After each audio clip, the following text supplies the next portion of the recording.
This is a silver play button जो कि YouTube वालों ने मेरे घर पे डिलीवर किया। लेकिन आप जानते हैं ये सिल्वर प्ले बटन नहीं है, ये आपका प्यार और आपका सम्मान है, क्योंकि आप लोगों ने इस काबिल समझा तभी तो YouTube वालों ने मुझे इस लायक समझा। तो इसका पूरा क्रेडिट आप लोगों को जाता है। आपके प्यार और आपकी सपोर्ट की वजह से ही ये मुझे मिला है। So thank you so much, thank you very much. अब आप लोगों का ज्यादा वक्त ना लेते हुए सीधा टॉपिक पर आते हैं। तो आज का जो टॉपिक है वो है नॉन पेनिट्रेटिव सेक्स। ये नॉन पेनिट्रेटिव सेक्स क्या होता है? वो सेक्स जिसमें सेक्सुअल पेनिट्रेशन नहीं किया जाता, ऊपर से सारी चीजें होती है लेकिन इंटरकोर्स नहीं किया जाता, उसे ही नॉन पेनिट्रेटिव सेक्स कहते हैं। इसे एक तरह से ड्राई सेक्स भी कहा जाता है, क्योंकि इसमें आप समुद्र के गोते नहीं लगाते, बस समुद्र के बाहर जो रेत होती है उसी से लिपटते चिपटते सिमटते रहते हो। अब बात करते हैं कि नॉन पेनिट्रेटिव सेक्स या फिर ये कह लो कि आउटर सेक्स लोग करते क्यों हैं। तो ठीक है, इसके पीछे बहुत से रीजन होते हैं। मैं यहाँ पे आपको कुछ रीजन बताऊंगी। जैसे जो लोग इंटरकोर्स करने से पहले फोर प्ले करना ज्यादा बेटर समझते हैं, तो फोर प्ले तो किया ही आउटर बॉडी पार्ट से जाता है। जितना ज्यादा आप आउटर सेक्स करोगे उतना ही ज्यादा आपका इंटरकोर्स अच्छा होगा और आपको उसमें मजा ज्यादा आएगा। तो इसके वजह से भी लोग आउटर सेक्स करना ज्यादा पसंद करते हैं। दूसरा रीजन, अब कुछ लोग इस माइंडसेट के भी होते हैं कि यार मुझे अपनी वर्जिनिटी प्रिजर्व रखनी है, और सालों साल अपनी वर्जिनिटी को प्रिजर्व रखते हैं। उनके दिमाग में एक ही चीज होती है कि मुझे अगर करना है तो अपने ड्रीम गर्ल या ड्रीम बॉय के साथ ही करना है, फिर वो चाहे शादी के बाद हो या फिर जब भी मेरी लाइफ में कोई आएगा और मुझे ऐसा लगता है कि नहीं इसके साथ मुझे चीजें करनी है, तो मैं वहीं पर ही अपनी वर्जिनिटी लॉस करूंगा या लॉस करूंगी। तो ऐसे लोग भी आउटर सेक्स को ज्यादा इंपॉर्टेंस देते हैं। नॉन पेनिट्रेटिव सेक्स को करके ही वो अपने आप को संतुष्ट करते हैं।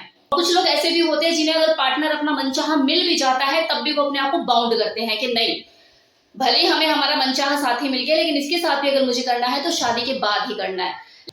लेकिन वो क्या है ना कि बेचैनी और हलचल तो मची होती है जो वो एक दूसरे को देखते हैं सामने। तो ऐसे में ये लोग भी आउटर कोर्स को ज्यादा प्रेफरेंस देते हैं।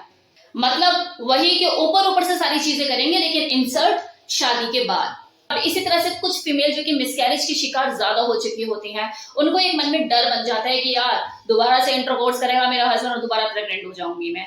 तो ये जो डर होता है ना उन्हें अंदर ही अंदर खाता रहता है, और वो फीमेल ज्यादातर आउटर कोर्स को ही प्रेफरेंस देती है कि चलो मैं तुम्हें ऑरल कर दूंगी, चलो तुम्हें तो डिस्चार्ज करना है मैं ऐसे कर दूंगी मैं वैसे कर दूंगी, लेकिन इंटरकोर्स नहीं करेंगे। और वैसे भी अगर आप किसी को ड्राई सेक्स अगर तबीयत से कर दो तो पेनिट्रेशन की जरूरत ही नहीं होती, सामने वाला वैसे ही डिस्चार्ज हो जाता है। वो लोग जो कि गे होते हैं वो भी नॉन पेनिट्रेटिव सेक्स करते हैं। अब उनके पास तो क्या है ना कि रीजन भी नहीं होता, वो फ्रंट से तो ये चीजें कर ही नहीं सकते, पेनिट्रेशन कर ही नहीं सकते, तो वो एनल पेनिट्रेशन को ज्यादा प्रेफरेंस देते हैं। और एनल पेनिट्रेशन एक तरह से देखा जाए तो आउटर सेक्स ही होता है, क्योंकि ये कंप्लीट इंटरकोर्स नहीं है जो फ्रंट से होता है।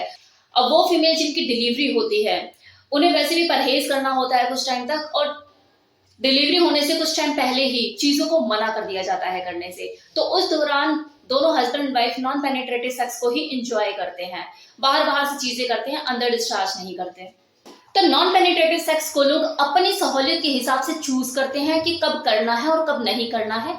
यहाँ पे मैंने आपको कुछ एग्जांपल दिए। अब बात कर लेते हैं इस आउटर सेक्स में किस किस तरह के एक्ट इन्वॉल्व होते हैं।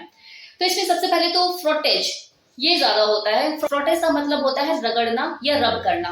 तो इसमें मेल और फीमेल अपनी बॉडी को एक दूसरे के साथ रगड़ते हैं, रब करते हैं, लाइक थाई के साथ, फिंगर के साथ, मतलब अपनी बॉडी को पूरा रगड़ते हैं, रब करते हैं। अब वो रगड़ना उनका हार्ड भी हो सकता है और सॉफ्ट भी हो सकता है, ये डिपेंड करता है उन दोनों के ऊपर कि उनका टेस्ट क्या है। इसके अलावा वो कपड़े पहनकर भी कर सकते हैं, न्यूड होकर भी कर सकते हैं, ये भी उन्हीं के ऊपर डिपेंड करता है किस तरह से करना चाहते हैं। Then second is mutual masturbation. Mutual masturbation को मैनुअल मैस्टरबेशन भी कहा जाता है, क्योंकि इसमें जो मेल फीमेल जो दोनों ही होते हैं वो एक दूसरे को हैंड जॉब देते हैं। मतलब जो फीमेल होती है वो मेल को हैंड जॉब देती है और जो मेल होता है वो फीमेल को हैंड जॉब देता है, आई मीन उसको फिंगरिंग करता है और ऑर्गेज्म तक पहुंचाता है। Third is armpit sex. वो मेल जिन्हें आर्मपिट फैंटेसी होती है, मतलब जिस तरह से फीट फैटिश वाले लोग होते हैं जो फीट को देखते हैं और उन्हें कुछ कुछ होने लग जाता है, सेम इसी तरह से कुछ लोग ऐसे भी होते हैं जो आर्म फैटिश होते हैं। मतलब जब वो किसी फीमेल के आर्म्स देखते हैं तो वो सेक्सुअली अराउज होते हैं। तो ऐसे लोग फीमेल के आर्म्स में अपने जेनिटल को पेनिट्रेट करके ऑर्गेज्म अपना रिलीज करते हैं। तो ये भी एक एक्ट होता है जो इस आउटर सेक्स में किया जाता है। Fourth is feet fetish.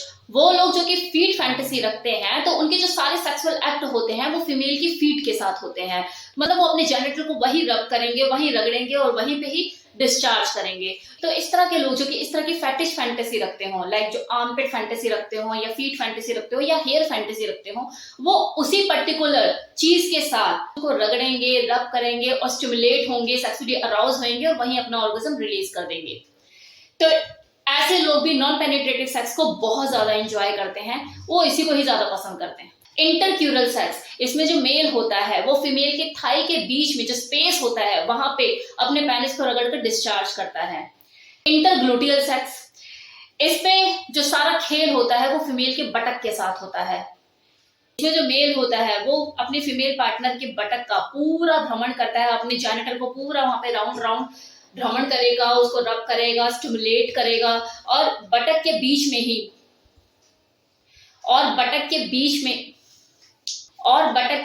अपने पेनिस को रगड़ेगा और वहीं डिस्चार्ज करेगा। लेकिन हाँ, इतना जरूर ध्यान रखा जाता है इसमें कि कहीं एनल पेनिट्रेशन ना हो जाए।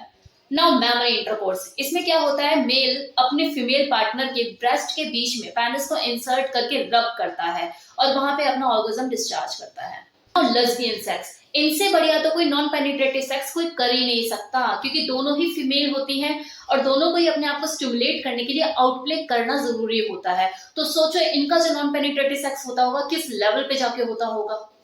तो ये लोग आउटर सेक्स को बहुत ज्यादा एंजॉय करते हैं, मतलब हम सोच भी नहीं सकते जिस तरह से ये आउटर सेक्स करके सामने वाले को पागल कर देते हैं।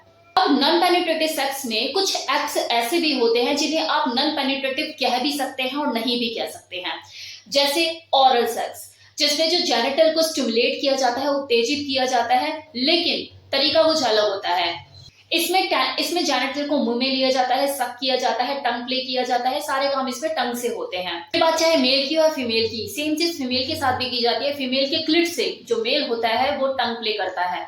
ओरल सेक्स जो है ना, ये इस तरह की आर्ट है ना, इस तरह की कलाकारी की अगर आपने तरीके से किसी के साथ खेल दिया ना, तो ये समझ लो कि उसको पेनिट्रेट करने की जरूरत ही नहीं पड़ेगी, वो वैसे ही इतना संतुष्ट हो जाएगा और उसका ऑर्गेज्म वैसे ही डिस्चार्ज हो जाएगा।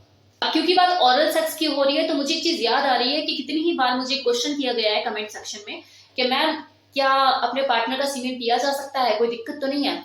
तो इसका जवाब मैं यही दे देती हूँ कि अगर आपको अपने पार्टनर की मेडिकल हिस्ट्री पता है, उसे कोई इन्फेक्शन नहीं है, वो एकदम मेडिकली फिट है, इस चीज से भी भली बात श्योर है कि आपका जो पार्टनर है वो किसी और के साथ फिजिकली इन्वॉल्व नहीं है, आपके साथ ही इन्वॉल्व है, तो ऐसे में आप सीमेन इंटेक का रिस्क ले सकते हैं। लेकिन फिर भी मैं यही कहूंगी कि यार ना ही करो तो ज्यादा बेटर है, prevention is better than cure.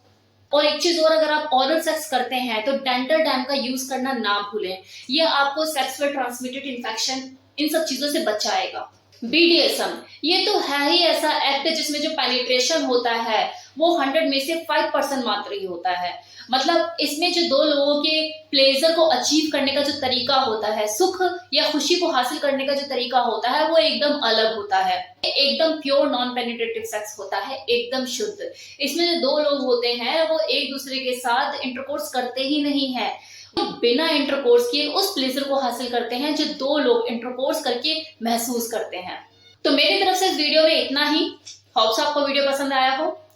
और हाँ, मैं अपनी हर वीडियो में अपने नए चैनल की प्रमोशन तो जरूर कर रही हूँ, डिस्क्रिप्शन बॉक्स में लिंक भी सेंड कर रही हूँ। इस वीडियो में मैंने लिंक दिया है, लेकिन एक चीज का ध्यान रखिए कि उस चैनल को मेरे वही सब्सक्राइब करें जो उस तरह का माइंडसेट रखते हैं। अगर आप उस तरह का माइंडसेट रखते हैं, चीजों को हजम कर पाते हैं, तो भी उस चैनल को सब्सक्राइब कीजिएगा, क्योंकि वहां पर जो आने वाले वीडियोस में मैं टॉपिक डालूंगी वो बहुत बोल्ड होंगे। तो अगर आपको लगता है कि आप इन चीजों को हजम कर सकते हैं कि चलो कोई नहीं, नॉलेज तो मिलती है, तो उस हिसाब से अगर आप इसको सब्सक्राइब करना चाहते हैं मेरे चैनल को, तो मोस्ट वेलकम। अदरवाइज ये जो चैनल है ये तो मेरा है ही आप लोगों के लिए, जिसमें मैं सभी तरह के टॉपिक के ऊपर बात करती हूँ। So thank you so much, thank you for watching this video.